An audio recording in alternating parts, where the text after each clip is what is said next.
Hello beautiful people, Africa Live, Africa Plus. Ni Alain Nova Irambona muri kino kiyago n'umwigeme amwenyuye mwiza keye. Ni Anna Niyera, ni Miss Ngoma 2020. Mugabo kandi ubu imyaka irabaye myinshi ari mu bizima nyene nk'abandi barimwo. Arongoye kandi Anna's Group Company. Uno musi tuyage kucyo yise igikogwa cimirije beauté et propreté aza kutubwira mu idonido. Nsabere muri benshi mwegere mufata kanya gakwiye kugira mwumve kino kiyago. Amahoro cyane. Amahoro gose. Meze neza. Yego. Inyuma ya Miss 2020 buzima burabandanya cyane gose. Neza. Ego ndabishimira Imana uko biri kose. Anna Senga, Anna nk'umurundi kazi mu bandi. Tugusanze ngaha turiyacari muri Mars. Mbe Mars wewe ukwezi kwa Mars harimo n'uriya musi mpuza makungu hariwe agateka abakenyezi. Wumvise le 8 Mars bumbiki? Le 8 Mars ni musi nyene wahariwe agateka k'abakenyezi. Ego. Uko ndawumva nuko ari umunsi nyene umukenyezi akwiye kumva yuko yaronse maybe uburenganzira bwiwe, agateka kiwe, niki na justice yiwe niko no bivuga. Ego. Nta maderapage aho usanga mengo harabari abijajara bakarengera nivyo twokwita naho gateka nubwo burenganzira ugasanga hari byo nonekanye. Nibaza yuko abaderapa baba batabitahuye neza icarico. Mu bisanzwe bamaze kubitahura uraviva ico ni nko guhimbaza kujya duhimbaza independence, ni guhimbaza umunsi turonka les droits, umunsi duhimbaza ayo madroit y'abakenyezi. Le 1er juillet umunsi wa independence twibuka umunsi wo kwikukira, naho twibuka umunsi w'amadroit y'abakenyezi. Rero igihe umuntu agize dérapage aba yihenze, aba yagize gutahura guke. Nivyo nibwira yuko duca dushiramwe andi ma celebration yandi atajanye n'uwo munsi. Nibaza ko ari gutahura guke ngo n'umunsi wacu no munsi abagabo no bacumba ni boza abana turagenda le 8 tugaruka le 15 birashika canke n'ukurenza. Nibaza ko ari kurenza kubera n'ukuri yabo bo bitahura twisunze uwo munsi w'ubwo burenganzira bw'iwacu, canke no vuga amadroit y'abigeme n'abafasoni. Uduha ubwisanzure bw'igihe cyose. Donc uwo munsi si wo wocu w'abigeme n'abafasoni gusa, ahubwo uduha ubwisanzure bw'iminsi yose. Yaba tubitahura twotahuye neza ati twokwibukije abantu terega ni iminsi yose dukwiye kwama turi abahani, baba dukwiye kuba turi autob, dukwiye kwitabwaho, bakwiye abagabo kudufasha pana kuba kubexija nk'ibihano kubera kuri uwo munsi gusa, aho twaragowe twarahwereye nimba dufise umunsi umwe mu mwaka wose. Ego. Ku bwa Miss Anna Niyera rero ti abakenyezi bibuke ko bagifise ama responsabilité, bagifise ibyo basabwa n'imiryango, abana canke abavukanye n'abagabo n'ibindi. Cyane bari bakwiye kubishira ku mutima bakabifata nka nkama, kubera uko nyene bumva yuko bakwiye kwitabwaho canke bakwiye guselebra munsi. Ukwiye kubibutsa yuko aribo bahene b'urugo, aribo bamikazi b'urugo, n'abagabo bakama babasherisa nk'uko bama babikora kijya gihe. Donc hakama harimwo iyo alire bakayigumizamo pana yuko kurujya munsi baca baderapa. Miss Anna Niyera, CEO wa Anna's Group Company, nivyo? Ego. CEO. À quel âge? Kumyaka ingahe? CEO ku myaka idashika 30. Idashika 30. Abakenyezi nimukunda kwivuga imyaka. Hango na formule bavuga yuko à l'âge d'une femme il faut ajouter encore plus 3 ou plus 2. Oui, moi je cache plus. Je cache plus. Umuntu ashatse kuyimenya cyayimenya kuko agiye kuraba ukuntu twagiye turabikora muri Miss, muri ya Miss n'ubunyegezi ikintu na kimwe. Neza cyane. Tuje rero ku mugambi ni Anna's Group Company yoba ifise ibisata byinshi koreramwe imigambi myinshi. Mugabo ubu coming soon ngo ni beauté et propreté. Duhe mwidonido umugambi wubatse gutugamije iki kubeka iyo mugambi? Ok, murakoze. Anas Group Company ni entreprise iri basée cyane mu bya construction. Mugabo construction pour amener notre pays au développement, canke au développement aussi au beauté, genre kugira iyo igihugu cyacu gise neza no kugira construction moderne. Kubera jewe nize architecture, donc ni civil engineering, cyane muri architecture, ibyo bintu bya design numva nivyo cyane basé cyane. Mugabo rero tuja muri tourisme na nettoyage kugira ivyo byose urumva bijana mu kintu ciza bituma igihugu cyacu gisa neza. Hanyuma rero muri iyo projet niho twaciye tuvuga ngo dukwiye kurwanya ubucafu. None ubwo bucafu tubugwanye gute? Nivyo haramaze kuba ama projet menshi atandukanye muri iyo projet. Wanashaka na son excellence n'umuryango wiwe barafashe ya mbere mu kubikora, baratwereka akarorero. Mugabo de base kubera en général umuntu yama agoye gutahura ikintu.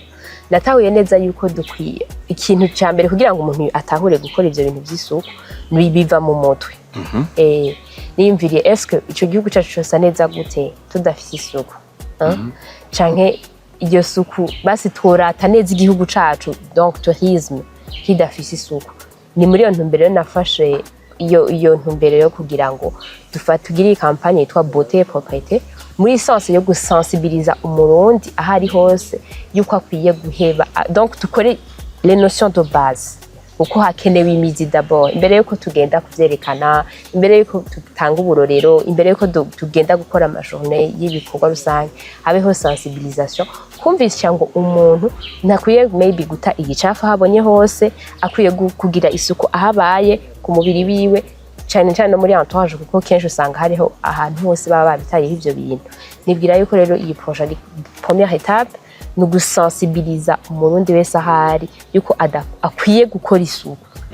Ni waciyumvamo bizoba vyoroshe. Ni muri essence rero tuvuze ngo beauté wumva umuntu mwiza, nta muntu mubi kwisabaho.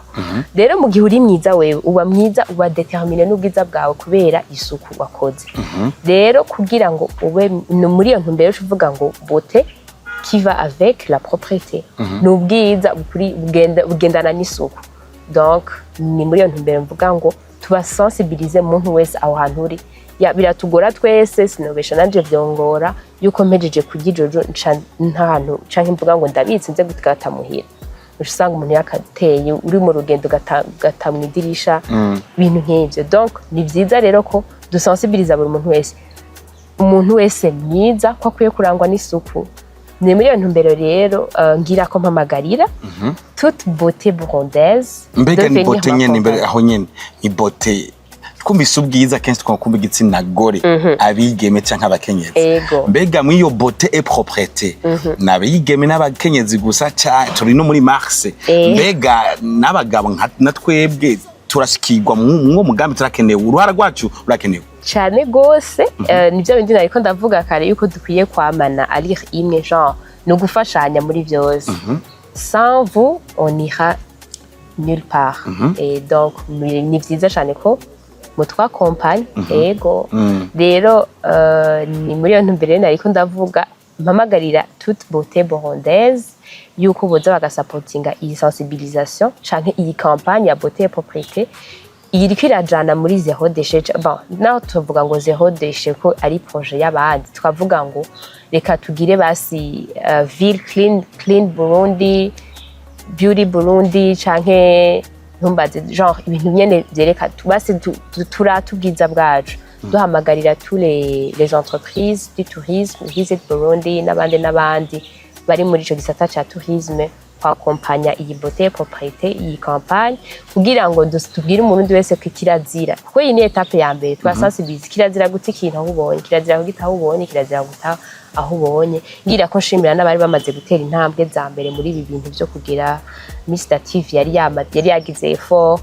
bwa sensibilisation nyene yabaye gutyo. Ni muri iyo ntumbero nca nsaba abadukuriye canke aboduha uruhusha rwo gukora iyi campagne yuko bino bintu bitohagarara, byoza biraba naho yoba une seule journée par mois, tukavuga ngo no musi urakora isuku ngaha muri sense yo kuvuga ngo please ntugite kino kintu nimba uri mwiza nimba wumva uri mwiza uri umuhungu cyangwa uri umukobwa on s'en fout menya yuko ubwiza bwawe badetermine n'isuku none twabona gute kuri mwiza wambaye nabi impuzu zicafuye wataye ibicafu ugendera ahantu hasa nabi donc biragoye rero kugira ngo tube beza nuko naho turi haba hari hasa neza ya ni muri iyo ntumbere ndabahamagariye kwa kompanya iyi izo bari nka journée nka kujya bahora bakora ibikorwa rusange mugabo juste pour sensibiliser mu gusensibiliser no kuja hose hashoboka ama social media yose turabasave support umuntu wese ahari aba influenceurs umuntu wese agira kure please mu supporting iyi campagne ya beauté et propreté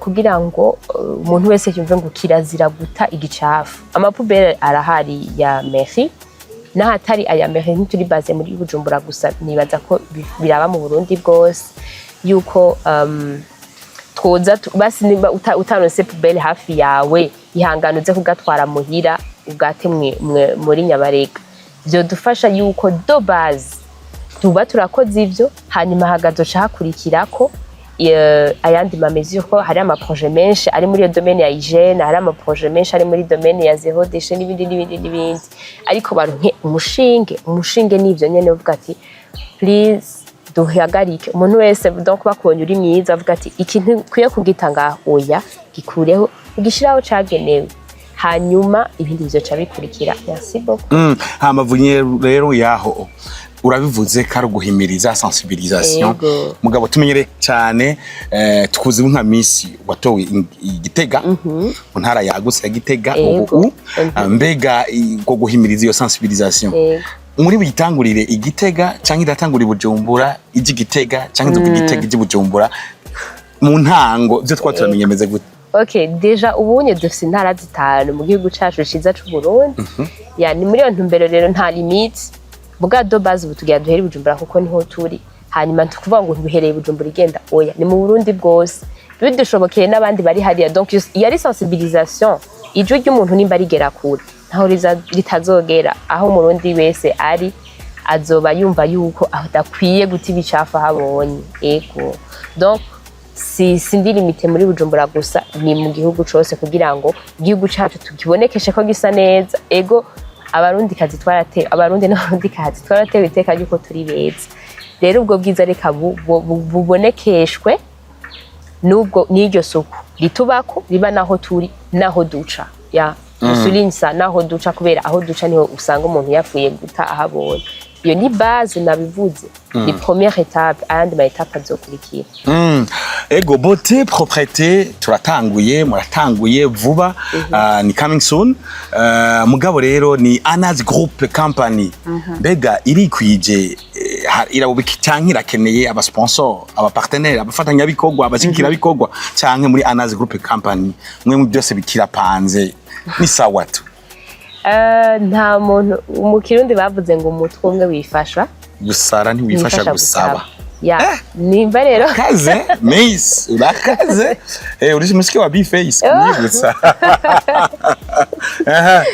rero nimba tugize ikintu cyitwa sensibilisation nuko mbonye nabonye neza ko ijwi ryanje itogera kure dayo hariho nabandi bamaze kubitangura bagaragaye byabonetse nyene yuko bitageze kure nyene ego ni muri yo sense rero nukuri umuntu wese yimba supportinga mu buryo ubwari bwo bwose surtout kubigeza kure hanyuma no gusupportinga aya evenement cyane aba autorité ko bo dusupportinga kuko presence yabo mu bintu nk'ivyo biragira aho bishikanye igikorwa hama kandi n'abantu bakabitahura surtout no kuri suite yibi kuko nimba umurundi wese hazoba ari yatahuye neza ko kizira kubita hazoba hakenewe ko bagwiza ayo mapubelle hazoba hakenewe yuko donc yande ma projet yaguka hazoba hakenewe ko bagira ibintu bijya byo kugira ama collecte des déchets donc biri bien civil biri kuri standard international n'ibindi ego no kuri support turayikeneye cyane d'ailleurs ubu unye dufise Nova kandi turagushimiye cyane ko ashoboye kubicisha no ngaha hanyuma n'abandi bose bumva ko hari ikintu kibogira surtout les social media n'aba autorité nabivuze murahawe ikaze cyane gusapotinga iyi projet surtout kubera atari iya Anas Group Company gusa ariko kubw'ineza y'igihugu cacu. Bigenze neza.